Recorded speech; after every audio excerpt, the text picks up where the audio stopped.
Hi, I'm Phil. And I'm Jane. Welcome to Unhinged and Bumbled Up, the relatable dating podcast. But see, when it was a large, substantial amount of money, but I guess when they were speaking on the documentary, they were saying, you know, we knew this guy had money. We didn't see there was going to be any issue of him paying it back.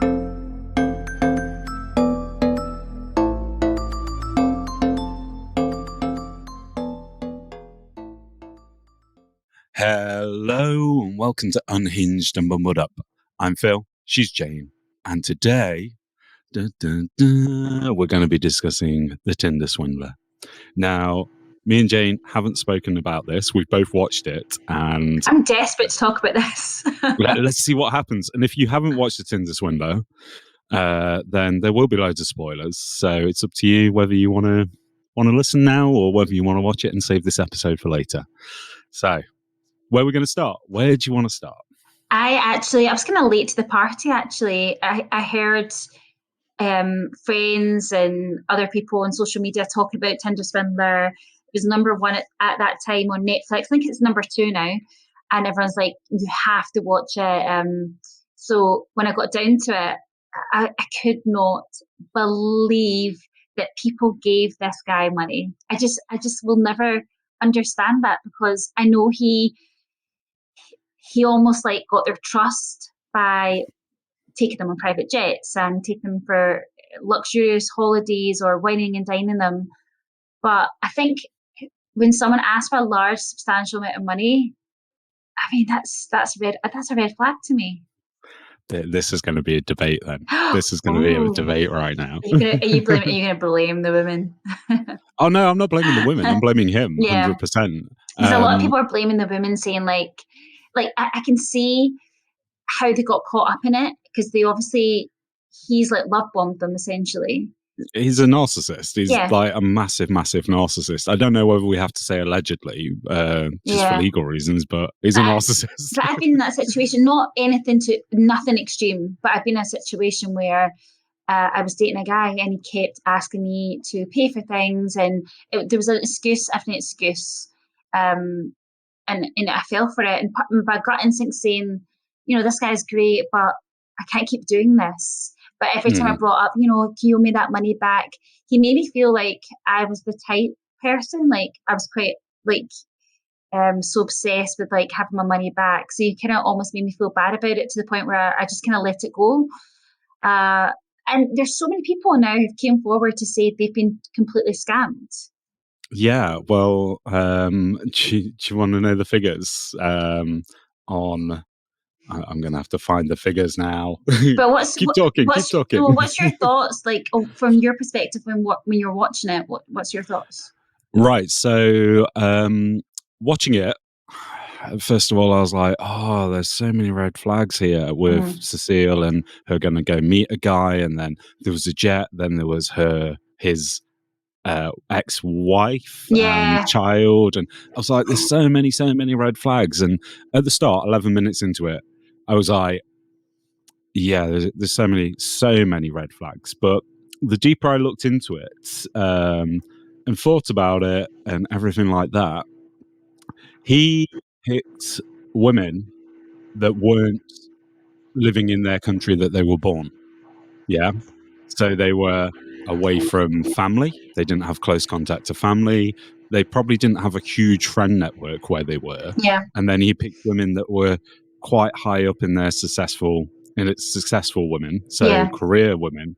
And he kind of was like, he was like, oh, I'm leaving London tomorrow, but we can meet for a coffee before I go. And literally it was like, and if they accepted that offer, then he basically did what he did, didn't he? But there was apparently I think it's about 10 million, isn't it? 10 million is like swindled off people. But do you want to know some of the facts? Yes, let me hear the facts. The scammers facts. Okay. In 2020, in the US, scammers made $304 million from dating apps. Oh my gosh. You ready for the UK figures? Da, da, da. The UK. Oops. I'm trying to read it off my TikTok video. In 2020, in the UK, scammers made 68 million from dating apps. Now, there's 65 million people in the UK. So, Wow. yeah, it's like every person pretty much giving that a scammer a pound. It's so terrifying. This is terrifying. And then in Australia, scammers made 37 million Australian dollars from the dating apps. So, yeah. So it's when big you business. say from the dating app, so basically, as in meeting people, it's just basically like the Tinder Swindler. They're meeting people online and scam them by sometimes not even meeting them in person, and they can still get money transferred to them. Yes, yeah. There's a lot of scammers online, and I think this is the thing. Like I say, with the Tinder Swindler, everybody's so quick to judge and like, oh, I wouldn't give money, I wouldn't do this, I wouldn't do that. But I think we've all probably been there before, where we've gave friends money and then we've never seen it again because they disappeared with it. But see, when it was a large, substantial amount of money. But I guess for when they were speaking on the documentary, they were saying, we knew this guy had money. We didn't see there was going to be any issue of him paying it back. And at one point, I'm not too sure which one of the girls it was, he went to give her even more money as a thank you for lending him the money. So he's like, yes. but obviously that didn't happen. That was somebody else's money, so it was passing over, wasn't it? Yeah. So yeah, it's very much like, oh, I need to get away from enemies, but then the second woman was actually spending Cecile's money because she was out spending the summer with The most frustrating thing as well is he's got away with it, and he's now even more famous because his Instagram is back up and running. He's still on TikTok with a blue tick. Oh, for goodness sake. And he's also on Cameo. This is ridiculous. Cameo, they have to approach you. You have to be accepted by someone to be seen this is what noteworthy. Pisses me off. It's like, why are we putting someone like that who is a complete conman, and he's now getting fame from this? He's now buying all the luxuries he wants, and it's almost like there's girls out there that are still dating him, or I think he's got a girlfriend just now, and I'm like, No. You've probably seen the documentary, you've probably heard about him, but it doesn't seem to put them off. He's a narcissist. He's got MPD, or very high narcissistic traits, and he basically manipulates people into thinking that he didn't do any wrong. The documentary was basically a hate trip against him. He's the victim, and this is the thing with narcissists. Narcissists play the victim. They play like everything that's ever happened to them is somebody else's fault and not their own. And yeah, I mean, you can see the enjoyment he's getting now from it, because he's like laughing, like, because he puts on his Instagram, it's like hashtag thank you Netflix or something like that. I can't remember what his hashtag says, but it's basically like, haha, I've won this. Like, I'm not the victim now because I'm getting all this money thrown at me. I can now still keep this designer lifestyle, luxurious lifestyle. It's so wrong. 5 months in prison. 5 months in prison, and that was it. It was meant to be an 18-month sentence, wasn't it? Yeah, but you see, the prison term, was that not for something else, wasn't it? Was that not for another crime in the past? It wasn't even for... It wasn't for defrauding them. They've set up a GoFundMe because I think it's about £600,000 that they got swindled out of. Scammed. Let's not call it swindled. Swindle sounds too posh, doesn't it? He was a scammer. He's a con artist. Yeah. He's a con man. And they had to set up a GoFundMe because literally, it affects people's mental health. The fact that Cecile had to go to a mental health unit, a psychiatric hospital, because she wanted to end her life because it got so bad, it's absolutely ridiculous, And there's been no apology to these ladies, and the ladies that did the documentary, they're just a tiny percentage of the people that he's conned. Yeah, he's conned so many people. What annoys me more about it is the woman on the plane with the child was actually one of the first women that apparently he conned. Now, what was she getting out of it? Was she getting a bit of a payoff for doing that, or was that actually his child? Like, so many questions.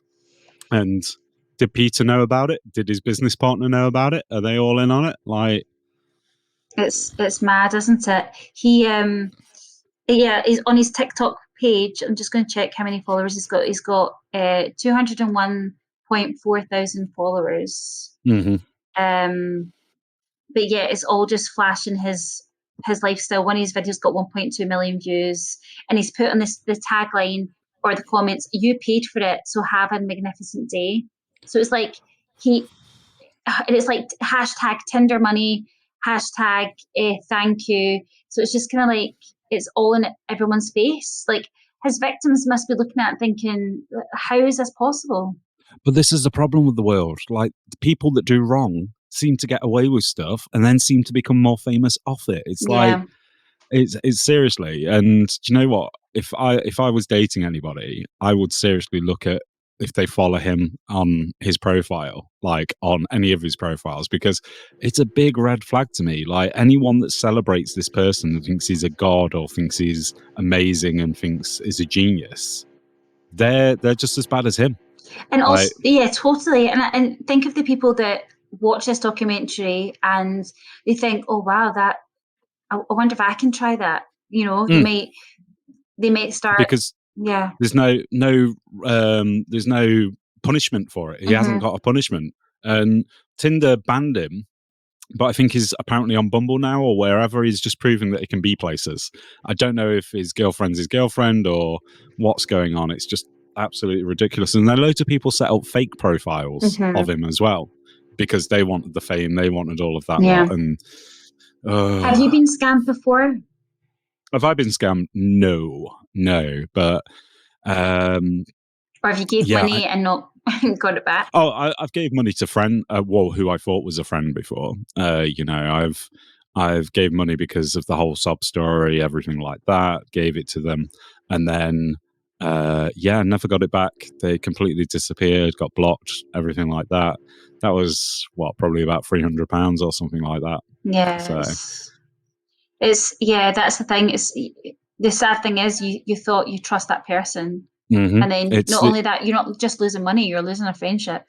Yeah, and it's empathy. They go for people that have empathy for people. They are caring for people. They build up this big like he did. He built up this whole like, oh, look at me, I'm successful, blah blah blah blah blah.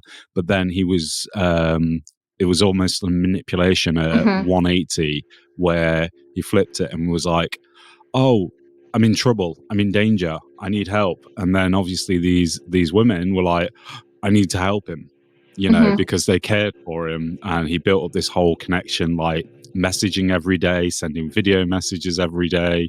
Oh, I love you, I want to be I want you to be the mother of my child, etc., etc. So basically, even at the start, Cecile said about Beauty and the Beast was her favorite film.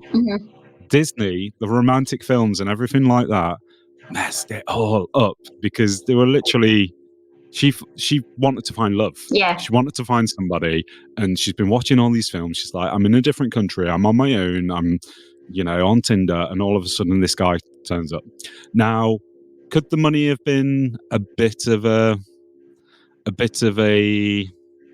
I'm trying to think of the word. Well, it's exciting. If someone says, I can take you in a private jet, you're in your head, you're going to be like, this is unbelievable. I mean, when am I ever going to get an opportunity? So yeah, you get that excitement. But I mean, I think he created fake websites and stuff like that as well, didn't he? Yeah, because he sent her like what was it, like to be signed on to his company as an employee. Which was because Levy, is it Levy? He's actually, Lev Levy is a big diamond billionaire, I think it is.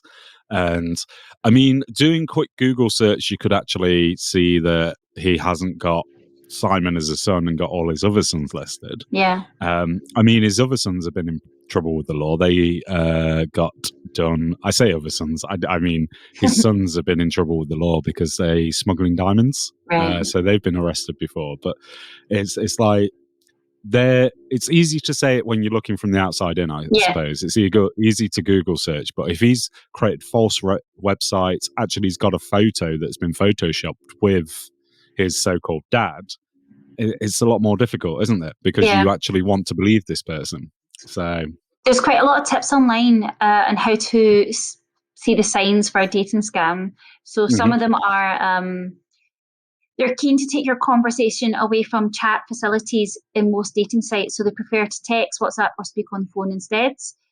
They ask a lot about you while avoiding sharing much information about themselves.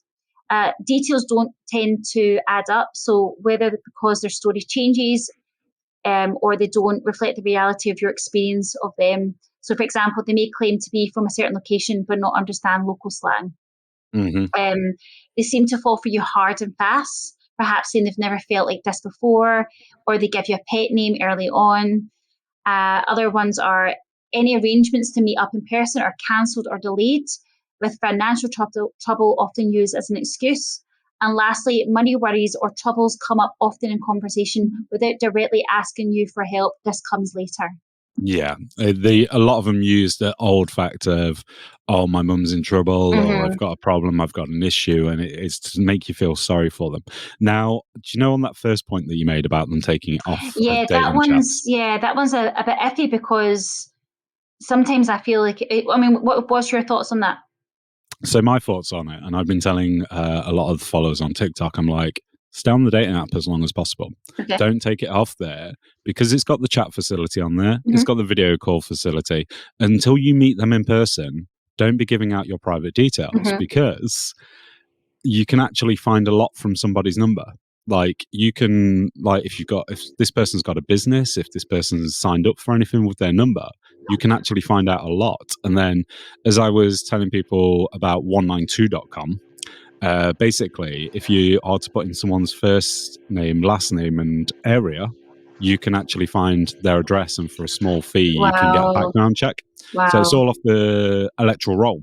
Right. So, and you can actually go on to on.We and request for your information to be removed, or request it as a family member or anything like that. And in 24 hours, they should take it off. If not, then you can contact them again. But that's the thing. So anybody listening, if you go on to on.We now, type in your first name, type in your last name, and type in the area that you live in, you can actually find out who you live with on the electoral roll. That's crazy. Yeah? You just done it? I'm just doing it now. 192.com. Yeah. I mean, you probably haven't done the electoral roll since you moved in there, so it might have previous addresses. Yeah. So this is crazy. But when you do the electoral roll, everyone, there is a little box, a tiny, tiny box at the bottom to say that you don't want your information going public. So make sure you check that. And once you check that, any information there onwards will be taken off, so they won't pass it out to the public. But yeah, you can find out information, and I think it's like $4.95. You can get their exact address and then background checks and stuff like that. So yeah. All right. So you actually can pay money to actually. Oh yeah, to find out all the information you need. Yeah, it's scary. Lots of people don't know about it. That's why I was trying to push it out there to try and get people to take off their information, and because it's just ridiculous. Like from safety aspect as well. And this is why I'm saying don't let people have your social media straight away. Because if they've got your social media, you normally put your first name on there, you normally put your last name, and from the dating app, they know the area that you live in. So they could go on to something like on.We.com, find out your address, etc., etc. If things end up badly, because you don't know who you're talking to online, you don't know who you're talking to on a dating app.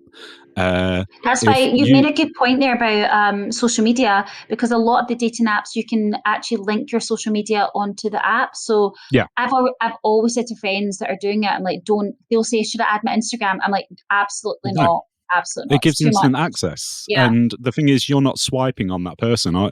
Like, if they put their social media on there, because there's this new trend going around on TikTok that I made a quick podcast about last time, where people are screen recording their swipes. and commenting on them, but they're showing all the information like location. Some of them have social media on their accounts. And I actually messaged some of the girls to say, listen, this is what's happening. And they're like devastated at that fact. But I'm like, don't put your social media out there. Yeah. Don't, because people can instantly message you. They can comment on your videos. They can comment on everything like that. And you haven't matched with this person to be able to go, right, now you've got access to me. You are giving people instant access. So, yeah. It's also easy to work out. So if some people's Instagrams don't have their full name, it's actually quite easy to work out your full name and find you on Facebook, because all they have to do is look at comments and see how people refer to you. There's loads of wee giveaways, and then you can, what you can do. So say you've only maybe located their first name, you can find a full name of someone that they follow, look them up on Facebook, see who they follow with the same name as you, and then you've got their surname. Or people that tag their family into photos, and then you search that, you can find out all their family information. Social media gives away so much. And this is the thing. When I see social media, I swipe left. And the thing is, Simon Levy put his social media on there because he wanted to show everybody his lifestyle. He wanted to show everyone he was a billionaire's son. Yeah. And I mean, the other thing for me would have been, if his dad's a billionaire, why didn't he ask his dad to bail him out? That was the other thing. But like I say, he's a master of manipulation, and he led these women into this belief that they would be together. You know, this belief that they were the only one, and then they wanted to help. So that's when they paid for it. But the thing that annoyed me about Tinder is Tinder didn't ban him until the Tinder Swindler came out, the actual Netflix. But this was actually a story a few years ago, and it came out as a news report. Why didn't Tinder not ban him then? Why did Tinder ridiculous. not, you know, and all the other dating sites should get on board. But unfortunately, dating sites are about money. The apps are about how much money they can take, because there's 30% married men on dating apps and 18% married people, not married men, married people, and 30% and 18% of people that are in relationships.